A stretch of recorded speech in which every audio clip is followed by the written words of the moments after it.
अब तो रोज़ाना ये होगा पाकिस्तान के अंदर कि जो भी रात सोने से पहले ऑयल प्राइसेस नहीं देख सकेगा, यानी वो जल्दी सो जाएगा, तो वो सुबह उठने के बाद पहली उसको बुरी खबर यही मिलेगी कि कल रात को जब वो सो चुका था तो पेट्रोल और डीजल की कीमतों में कितना इजाफा हुआ है। और जो रात को जाग रहे होंगे तो उनको रात को ही इस परेशानी के साथ सोना पड़ेगा कि ऑयल प्राइसेस कितनी बढ़ा दी गई हैं।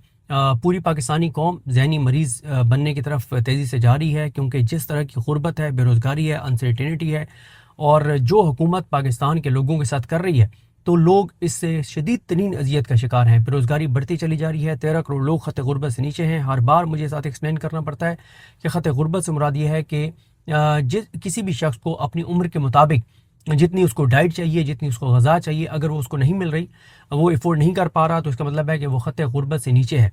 और अगर वो अपने बच्चों को, जितने भी उसके बच्चे हैं, उनको जो तालीम देने के लिए उसके पास ज़रूरी पैसे होने चाहिए कम अज़ कम, वो नहीं है, तो इसका मतलब है कि वो ख़त गुर्बत से नीचे है। अपने बच्चोों को 2 वक्त की बाइज़्ज़त रोटी जो उनकी उम्र के मुताबिक उनके लिए डाइट ज़रूरी है, वो नहीं दे पा रहा, तो वो ख़त गुर्बत से नीचे है। तो ये है सूरत हाल कि 13 करोड़ लोग ख़त गुर्बत से नीचे हैं। और पाकिस्तान में जो भी 8,400 और 85 रुपये या उससे ज़्यादा कमा रहा है, तो वो गरीब नहीं है हुकूमती जो एक क्राइटेरिया उसके मुताबिक। तो आप अंदाज़ा लगाएं कि इस वक्त मुल्क के अंदर क्या सूरत हाल है। रोज़ाना आप देखते हैं फैक्ट्रियाँ, मिलें, इंडस्ट्रियाँ रोज़ाना बंद हो रही हैं, किसान तबाह और बर्बाद हो रहा है। ये अब काश्त एक अहम फसल की काश्त का टाइम है, और जब किसान ने पानी लगाना है, जब किसान को ने डीज़ल का इस्तेमाल करना है, तो ऐसे में रोज़ाना डीज़ल की कीमत जो है वो बढ़ाई जा रही है, रोज़ाना पेट्रोल की कीमत बढ़ाई जा रही है। और हुकूमत का कॉन्फिडेंस सिर्फ ये है कि पाकिस्तान के लोग बुज़दिल हैं, पाकिस्तान के लोग, अब मैं और लफ्ज़ सख्त इस्तेमाल नहीं करना चाहता, जो आप समझ रहे हैं कि मैं क्या कहना चाह रहा हूँ,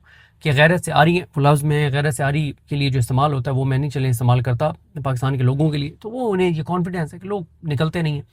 और ये को भारत और पाकिस्तान की यूथ भी भारत की यूथ की तरह नहीं है, जो इस वक्त लाखों की तादाद में भारत की सड़कों पर है। पाकिस्तान का स्टूडेंट बांग्लादेश के स्टूडेंट्स की तरह नहीं है। पाकिस्तान का नौजवान श्रीलंका के नौजवान की तरह नहीं है, जिन्होंने अपने अपने मुल्कों में निकल कर और अपने अपने हुक्मरानों को लगाम डाली और अपने हकूक़ हासिल किए। तो इस वक्त जो ऑयल प्राइसेस हो गई हैं, जो पेट्रोल है उसकी कीमत हो गई है जनाब 331 रुपये 52 पैसे, तकरीबन 332 रुपये। कल रात को इसमें इजाफा हुआ है तकरीबन 5 रुपये। और इसी तरह से जो डीज़ल की कीमत है वो हो गई है 378 रुपये, 378। और कल रात को 4 रुपये इसमें इजाफा हुआ है। और अगर बात करें पिछले 4-5 दिन में, पिछले 5 दिनों में, तो डीज़ल की कीमतों में 57 रुपये फ़ी लीटर इजाफा हो चुका है, और पेट्रोल की कीमत में 22 रुपये। तो पहले ये था कि हफ्ते बाद 50-55 रुपये बढ़ा देते थे, अब डेली कर करके वही 50-55 रुपये रहे हैं। तो उनका कॉन्फिडेंस ये है कि पाकिस्तान के लोग निकलते नहीं हैं, और अगर निकलते नहीं हैं तो इनकी चमड़ी उधेड़ो, इनको खुदकुशियों पर मजबूर करो। एक चीज़ मुझे एक हुकूमती शख्सियत ने उन्होंने कहा, जब हम कहीं बैठे हुए थे, तो मैंने कहा कि आपको खौफ नहीं आता कि पाकिस्तान में 13 करोड़ लोग ख़त गुर्बत से नीचे हैं, लोग बच्चों को 2 वक्त की रोटी नहीं दे पा रहे, ये तो तंग आमद बचंगा मैं तो हो जाएगा। तो वो हंसने लगे। उन्होंने कहा नहीं, उन्होंने कहा ये सब बाय डिज़ाइन है। मैंने कहा क्या मतलब? उन्होंने कहा मुझे ये बताएं कि अगर ऑयल प्राइसेस ना बढ़ाएं हम, अगर लोगों को रोज़गार के मौके देने लग जाएं, अगर बेरोज़गारी को कम कर दें, अगर गुर्बत को कम कर दें, तो अगर एक बंदा 10 दिन में इतने पैसे कमा लेता है कि उसको पता हो कि अब 1 महीना उसके घर में राशन का कोई मसला नहीं है, तो उन्होंने कहा फिर वो 20 दिन तो जाके पीटीआई के साथ धरने में बैठ जाएगा। वो 20 दिन तो सोचने, ये इन चीज़ों पे काम करने लग जाएगा कि इमरान खान की रिहाई के लिए मैं क्या कर सकता हूँ, मैं पाकिस्तान में निज़ाम की तब्दीली के लिए क्या कर सकता हूँ। तो उन्होंने कहा कि ये बाय डिज़ाइन है कि हमने एक एक दिन लोगों को इस अजियत के साथ रखना है कि हर बंदा ये सोचे कि अगर मैं आज मजदूरी पे ना गया तो रात को मैं अपने बच्चों को खाना कहाँ से खिलाऊंगा। तो इस गुर्बत का शिकार बाय डिज़ाइन लोगों को रखा जा रहा है। ये महंगाई बाय डिज़ाइन की जा रही है, रोज़ाना ऑयल प्राइसेस बाय डिज़ाइन बढ़ाई जा रही हैं, ताकि लोग इतना जहनी अजियत के शिकार रहें कि लोग कुछ और सोचे ही नहीं। और इस हुकूमत को, इस निज़ाम को पूरा कॉन्फिडेंस है कि पाकिस्तान के लोग इतने बुज़दिल हैं और गैरत से इतने आ रही हैं कि इनको आप 1000 रुपये भी पेट्रोल और डीजल की कीमतें कर देंगे तो ये डलवाएंगे, और ये पेट्रोल पंपों पे रश लगा देंगे, लेकिन ये सड़कों पर नहीं आएंगे। आगे बढ़ते हैं। बड़ा अहम मामला है कि 5 अगस्त को पेशावर में सोहेल आफरीदी साहब ने जलसे का ऐलान किया, जिस जलसे के ऐलान के बाद आपने देखा कि पीटीआई के अपने ही कुछ लोग जो हैं वो उनको तनकीद का निशाना बना रहे हैं कि क्या फ़ायदा है इस जलसे का। लेकिन मेरी इत्तला ये है कि इस जलसे में सोहेल आफरीदी जो हैं वो लॉन्ग मार्च की तारीख का ऐलान करने जा रहे हैं। वैसे तो हमारा सोशल मीडिया अब इतना टॉक्सिक हो गया है और हम यूट्यूबर्स के स्टेक्स इतने ऊपर हो गए। किसी दौर में कुछ बड़े चैनल्स कहते थे कि हम हुकूमतें बनाते और गिराते हैं, तो इस वक्त हम यूट्यूबर्स को ये घमंड है, ये गुमान है, ये गरूर और तकब्बुर है कि हम किसी का भी चाहें तो उसके खिलाफ नैरेटिव बना दें और हम फैसला करेंगे क्या होना चाहिए क्या नहीं होना चाहिए। मतलब पहले कहते थे कि कुछ कर नहीं रहा सोहेल आफरीदी। अब जब सोहेल आफरीदी ने जलसे का कहा है कि 5 अगस्त को जलसे में आइंदा कल अमल देंगे, तो उस पर भी अब तनकीद शुरू हो गई है। और मैंने आपको बताया ना कि मसला ये है कि 10 से 15 ट्विटर अकाउंट्स हैं जो नैरेटिव बनाते हैं और 4-5 यूट्यूब चैनल्स हैं जो नैरेटिव बनाते हैं। यानी अगर सबसे पहले मैंने व्लॉग कर दिया है और मैंने किसी चीज़ पे अपना ओपिनियन दे दिया है, तो मुझे सुन के 10-15 हज़ार लोग बात करना शुरू करेंगे और वही नैरेटिव बन जाएगा। अच्छा, अगर कोई मुझसे ज़्यादा उसके व्यूज़ हैं, वो कोई और बात करेगा, और जितने लोगों ने मुझे सुन के और अपनी राय कायम कर ली, मुझसे ज़्यादा किसी को सुन के उन्होंने राय कायम, वो फिर नैरेटिव है। तो हर एक की अपनी एक दुकान है और हर एक का अपना एक मौक़िफ़ है। मैं ये समझता हूँ कि इसके ऊपर मसला क्या था कि जब सोहेल आफरीदी के ऊपर ये बात होती थी कि वो लॉन्ग मार्च करें, तो मेरा सच बात यह है कि मेरा हमेशा से ये मौक़िफ़ रहा है कि सिर्फ सोहेल आफरीदी के लॉन्ग मार्च की तारीख अनाउंस करने से कुछ नहीं होगा जब तक पीटीआई पंजाब एक्टिव नहीं होगी, जब पंजाब के एमएलए एमपीएस और टिकट होल्डर्स एक्टिव नहीं होंगे। आप केपी से 2-2.5 लाख लोग ले भी आएंगे, जब तक पंजाब नहीं निकलेगा तब तक ये निज़ाम नहीं गिर सकता। मैं सलमान अकरम राजा साहब की इस बात को मैंने हमेशा सपोर्ट किया। आप जितने लोग रेगुलर सुनते हैं आपको याद होगा, मैंने हमेशा ये कहा कि जब सलमान अकरम राजा साहब ये कहते हैं कि अगर कोई ये समझता है कि 78 साल से जिस निज़ाम ने तसल्लुत कायम किया हुआ है पाकिस्तान के ऊपर, वो निज़ाम 2-2.5-3 लाख लोगों के डी चौक जाने से गिर जाएगा, तो ऐसा नहीं है। मैं इस बात से इत्तफाक करता हूँ। और मैं इस बात से भी इत्तफाक करता हूँ जो तहरीक इंसाफ के अंदर कुछ इमरान खान के साथ मुखलिस लोग ये कहते हैं कि जब एक ऐसे वक्त में जब पाकिस्तान की हुकूमत अमेरिका के साथ खड़ी है, तो जो अमेरिका के साथ खड़ा हो तो उसको 700, 7,000, 70,000 खून माफ़ हैं। आपने देखा कि गज़ा के अंदर इसराइल ने क्या किया, दुनिया में ह्यूमन राइट्स ख़त्म हो गए। लेकिन वहीं पे ये बात भी है कि सोहेल आफरीदी पे बहुत ज़्यादा दबाव था और सारी नज़रें सोहेल आफरीदी पर थी। हाँ, एक चीज़ मैंने हमेशा की कि सोहेल आफरीदी साहब को स्ट्रीट मूवमेंट नहीं छोड़नी चाहिए थी, उनको जारी रखनी चाहिए थी। लेकिन बात यह है कि आपको याद होगा जब ये लोग हम ये कहते हैं कि आप अली अमीन गंडापुर साहब पर तो इन चीज़ों पर तनकीद करते थे, तो नहीं, ऐसा नहीं है। अली अमीन गंडापुर साहब के बारे में मैंने कभी ये नहीं कहा था कि अली अमीन गंडापुर साहब लॉन्ग मार्च की तारीख दें। अली अमीन गंडापुर साहब पर तनकीद मैंने उस दिन शुरू की थी जब वो अक्टूबर में डी चौक आकर और चाय पीने चले गए थे और फिर वो कई अजला क्रॉस करके और वो फिर वापस पेशावर पहुंचे थे, तो मैंने उस वक्त उन पर तनकीद करना शुरू की थी।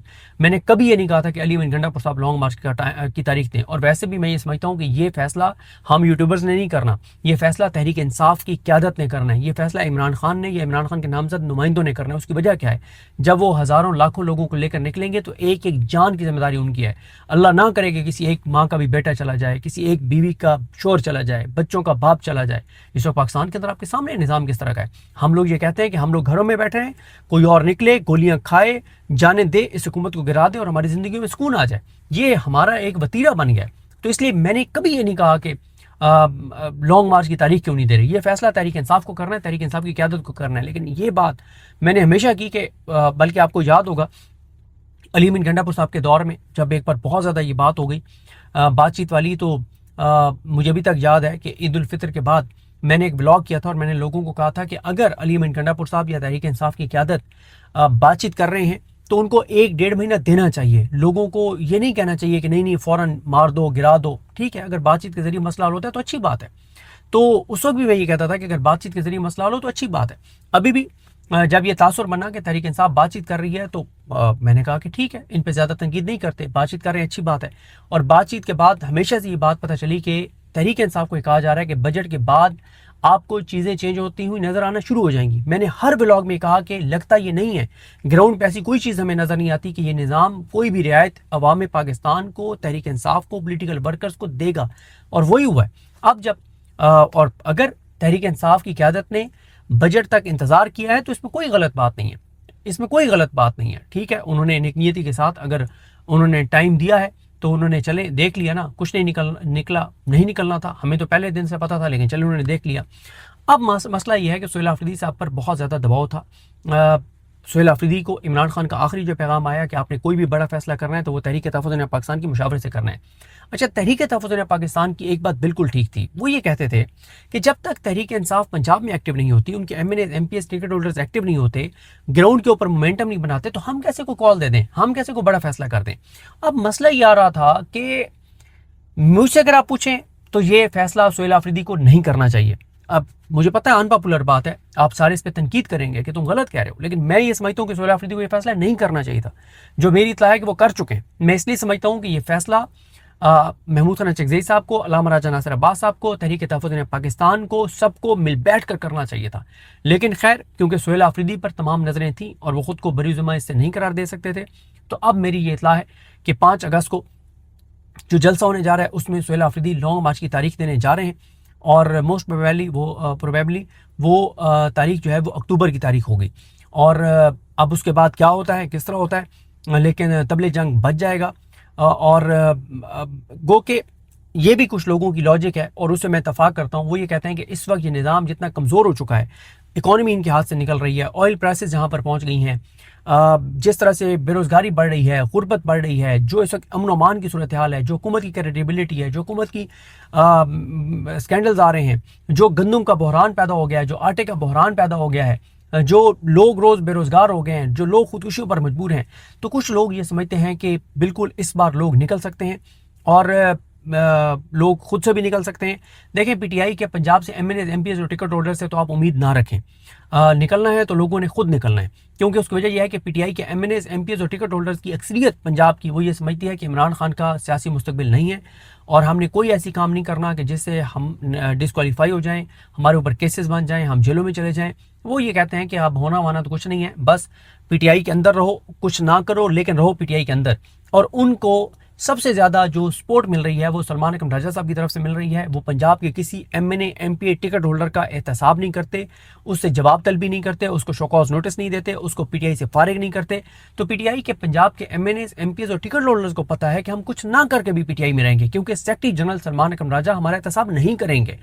सलमान अकरम राजा साहब ने आज तक, जब से वो सेक्रेटरी जनरल बने हैं, जिन्होंने PTI में कुछ किया है उनको अप्रिशिएट नहीं किया, उनकी कोई लिस्ट जारी नहीं की कि फलानी कॉल के ऊपर, फलानी इवेंट के ऊपर, फलानी एक्टिविटी के ऊपर इन MNAs MPs और टिकट होल्डर्स ने ज़बरदस्त काम किया है। और जिन्होंने कुछ नहीं किया उनका एहतसाब नहीं किया, उनको शोकॉज नोटिस जारी नहीं किया, जो इमरान खान की पीठ में छुरा घोंप रहे हैं, उनको PTI से सलमान अकरम राजा साहब फारिग नहीं कर रहे। यही वजह है PTI के MNAs MPs और टिकट होल्डर्स के कॉन्फिडेंस की।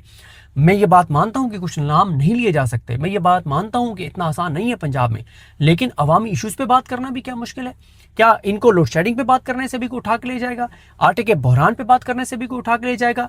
जो इस वक्त किसानों के साथ हो रहा है उस पर बात करने से भी कोई उठा के ले जाएगा? अवाम के भली वारिस तो बने, अवाम को बताएं तो सही कि हमें तुम्हारा दर्द है। पाकिस्तान की तारीख में किसी हुकूमत के दौर में इतने बहरान एक साथ नहीं आए जो इस हुकूमत के दौर में आ चुके हैं। अवाम के अंदर इतनी ज़्यादा नफरत किसी हुकूमत की नहीं थी जो इस पाकिस्तान की तारीख में इमरान खान जैसा पॉपुलर लीडर कोई भी नहीं था। इतना सब कुछ होने के बावजूद PTI अवामी इशूज़ की बात ही नहीं करती। पिछले 5-6 दिन में डीजल 57 रुपये बढ़ गया है। कोई प्रेस कॉन्फ्रेंस आपने तहरीक इंसाफ की सुनी है? कोई आपने सुना हो कि इन्होंने कहा कि तुम्हारी ऐसी की तैसी हम तुम्हारा गिरबान पकड़ेंगे और अवाम तैयार हो जो हमने निकलना है और इनका हाथ रोकना है? नहीं। आज़ाद कश्मीर के हक में कोई ये बात नहीं। PTI का सोशल मीडिया 100% बात कर रहा है। PTI के MNAs MPs टिकट होल्डर्स कोई बात नहीं कर रहे। बलोचिस्तान में जो धरना चलता रहा कोयटा में, कोई बात इनके MNAs MPs टिकट होल्डर्स ने नहीं की। जो इस वक्त जो अवाम के साथ हो रहा है उसके ऊपर PTI के MNAs MPs टिकट होल्डर्स कोई बात नहीं कर रहे।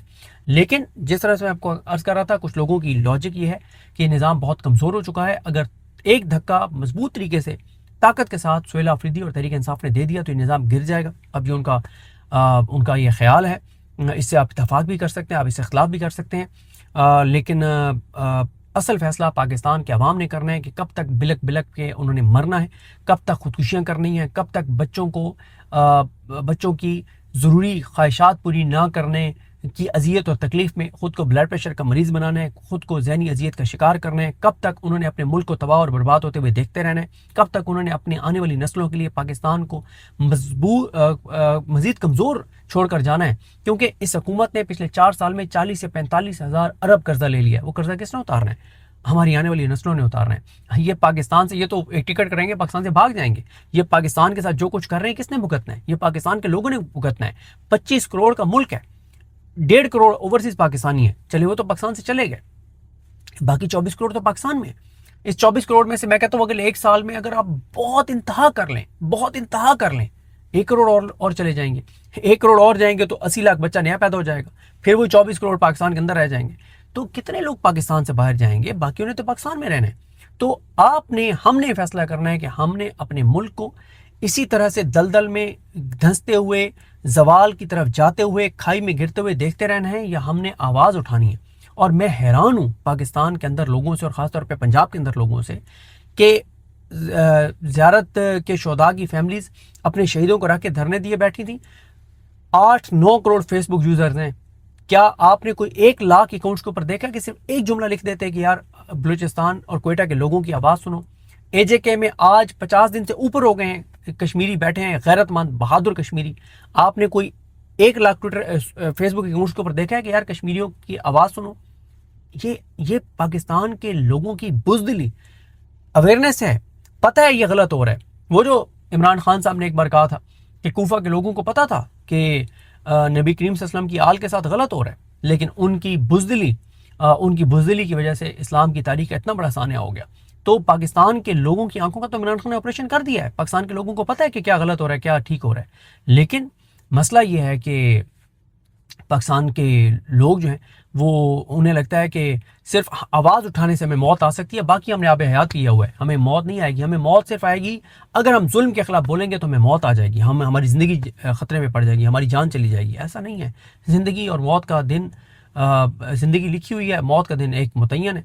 जिसका वो हज़रत खालिद बिन वलीद का है ना कि जब तक ज़िंदगी लिखी हो तो मौत खुद उसकी हिफाजत करती है, और जब मौत का वक्त आ जाए तो ज़िंदगी जाके मौत को गले लगा लेती है।